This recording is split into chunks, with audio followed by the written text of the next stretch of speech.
Sahorai Tuvim, boa tarde aos meus irmãos judeus, hebreus, israelitas. Mais uma vez vou ler o estudo A Outra Face 2, ou o livro A Outra Face 2, título do estudo: Jesus expia todos os pecados. O cristianismo afirma que o sistema de sacrifício de sangue é a única esperança de expiação do homem. Eles insistem que não pode haver perdão de pecados sem derramamento de sangue.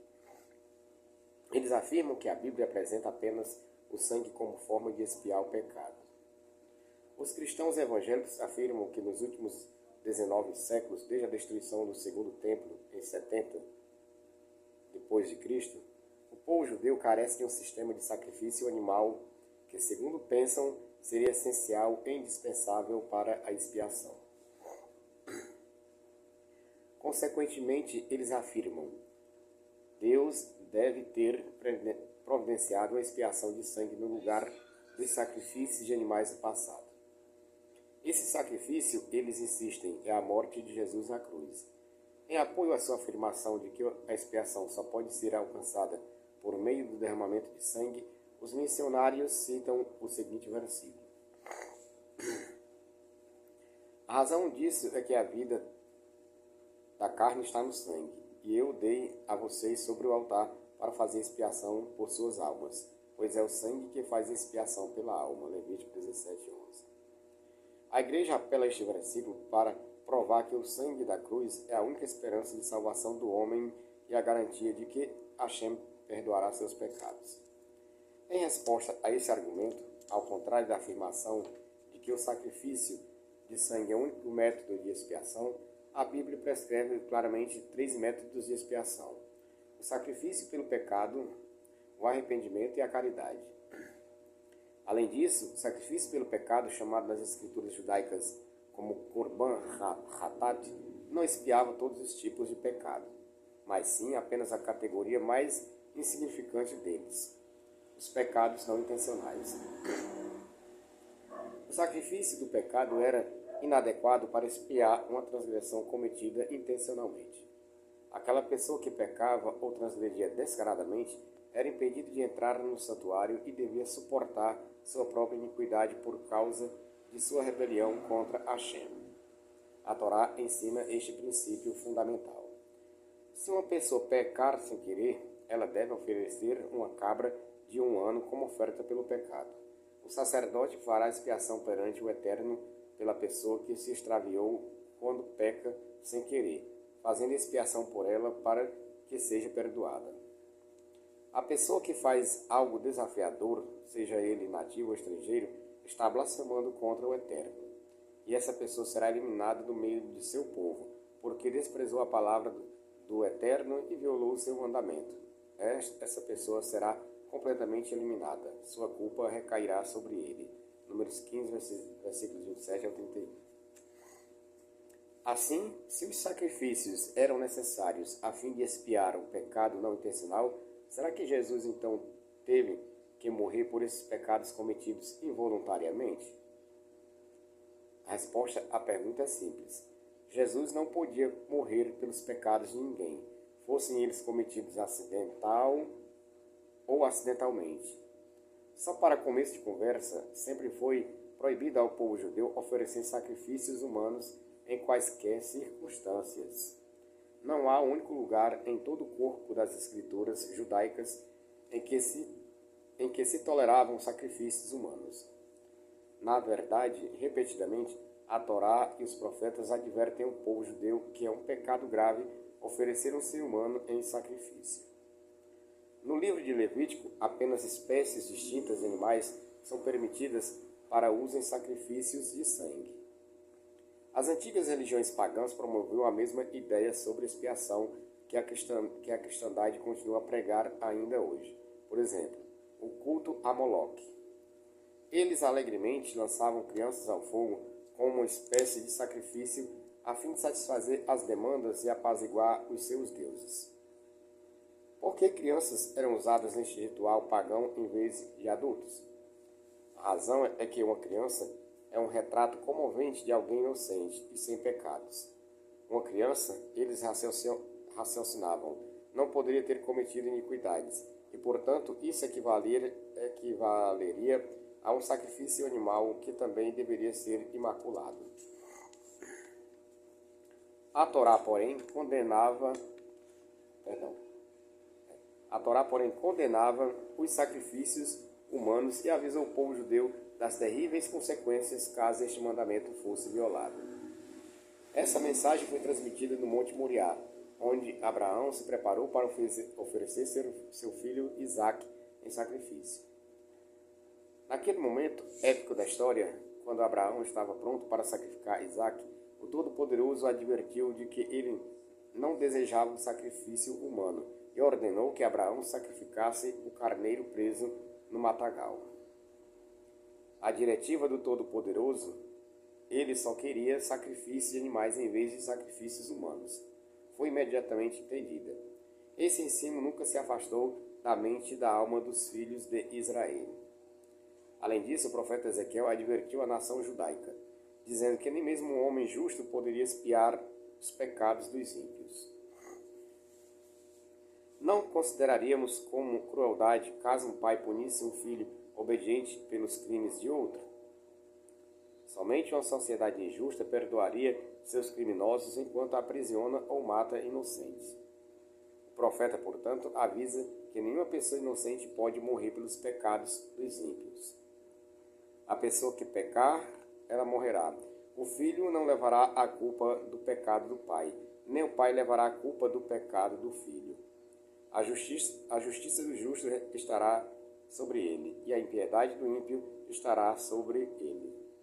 Quanto ao ímpio, se ele se desviar de todos os seus pecados que cometeu e observar todos os meus decretos e fizer justiça e juízo, ele certamente viverá. Ele não deverá ser morto. Todas as transgressões que cometeu não serão lembradas contra ele. Pela justiça que praticou, ele viverá. Por acaso desejo eu a morte do ímpio? Palavras do eterno meu Hashem. Não desejo, antes que se converta e dos seus caminhos e viva. Ezequiel 18, versículos 20 e 23. Além disso, se o cristianismo quiser usar Levítico 17:11 para sustentar sua afirmação de que os sacrifícios de sangue são indispensáveis para obter expiação, todo o verso deveria ser usado, e não apenas uma parte dele. Levítico 17:11 diz especificamente que o sangue do sacrifício deve ser colocado sobre o altar para fazer expiação por vossas almas. Quer dizer, Levítico 17:11 declara explicitamente que o sangue só pode efetuar expiação se for colocado sobre o altar. O sangue de Jesus, no entanto, nunca foi colocado no altar. Assim, se o cristianismo toma parte do sangue do versículo literalmente, deveria também tomar a parte do altar literalmente. O sangue de Jesus nunca foi aspergido no altar e, portanto, sua morte não poderia fornecer expiação por ninguém. Finalmente, os profetas declararam explicitamente ao povo judeu que a oração contrita do pecador penitente substitui o sistema de sacrifícios.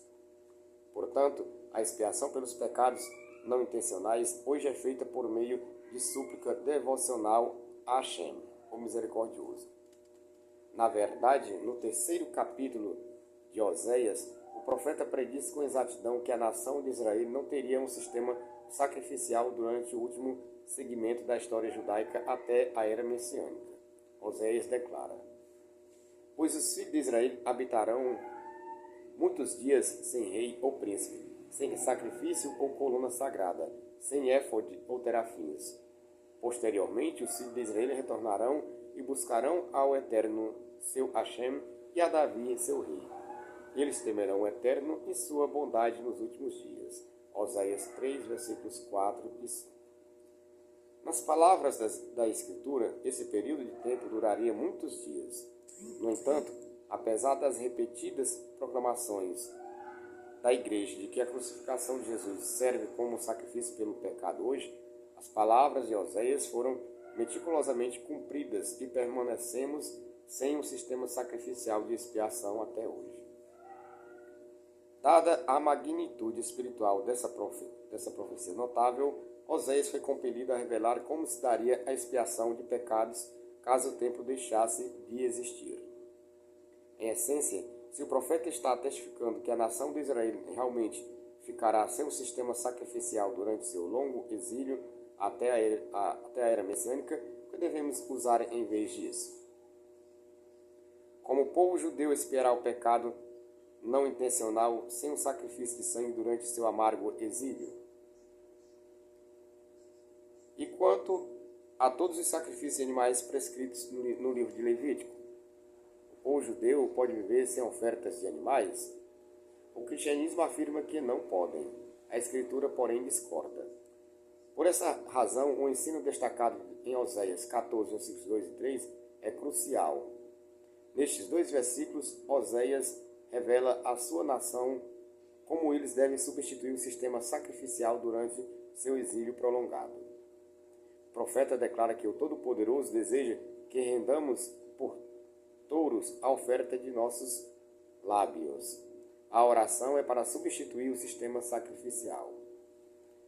Oséias afirma: leve as palavras com você e volte para o Eterno. Diga a ele: tirai toda a iniquidade, receba-nos graciosamente, pois ofereceremos por touros a oferta de nossos lábios. Oséias 14, versículos 2 e 3. Os profetas nunca instruíram os judeus a adorar um suposto Messias ou semideus crucificado. Nem as Escrituras sugerem que um homem inocente poderia morrer como expiação pelos pecados dos ímpios.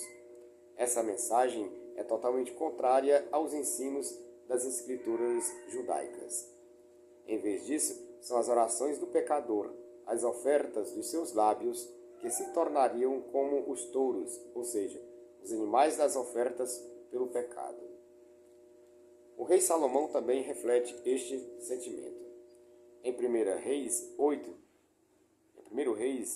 versículo 46 e 50, o rei Salomão entrega uma mensagem profética surpreendente ao inaugurar o primeiro templo recém-construído. Em seu sermão de inauguração, o rei Salomão previu que um dia o povo judeu seria expulso da terra de Israel e banido para a terra de seus inimigos, perto e longe. Durante o exílio, muitos desejam ardentemente se arrepender de seus pecados. O rei Salomão então declara que eles deveriam confessar seus pecados, e Hashem ouviria suas orações no céu e os perdoaria de todas as suas transgressões. Quando pecarem contra ti, pois não há homem que não peque, e tu te indignares contra eles e os entregares às mãos do inimigo, de modo que os leve em cativeiro para a terra inimiga, quer longe ou perto esteja, e na terra onde forem levados em cativeiro caírem em si e se converterem, na terra do seu cativeiro te suplicarem, dizendo: pecamos e perversamente procedemos e cometemos iniquidade, e se converterem a ti com todo o seu coração e com toda a sua alma, na terra de seus inimigos, que os levarem em cativeiro, e orarem a ti para o lado da sua terra que deste a seus pais, para esta cidade que elegeste, e para esta casa que edifiquei ao teu nome. Ouve então nos céus, assento da tua habitação, a sua oração e a sua súplica, e faze-lhes justiça. E perdoa ao teu povo que houver pecado contra ti, todas as transgressões que houverem cometido contra ti, e dá-lhes misericórdia perante aqueles que os têm cativos, para que deles tenham compaixão. 1 Reis 8, versículos 46 ao 50. Não houve menção de uma cruz ou de um Messias sacrificado na mensagem profética do rei Salomão. Somente a oração contrita e arrependida do pecador arrependido pode trazer uma expiação completa. Embora a mensagem atemporal do rei Salomão se destaque como uma impossibilidade teológica em termos cristãos, ela continua sendo a peça central e calorosa do sistema de expiação de Hashem durante seu longo e amargo exílio. Amém. Terminei a sequência de estudos do livro A Outra Face 2, professor João Alves. Peço encarecidamente que quem assistir esse vídeo, dê um like, compartilhe, comente, ficarei muito grato. Amém.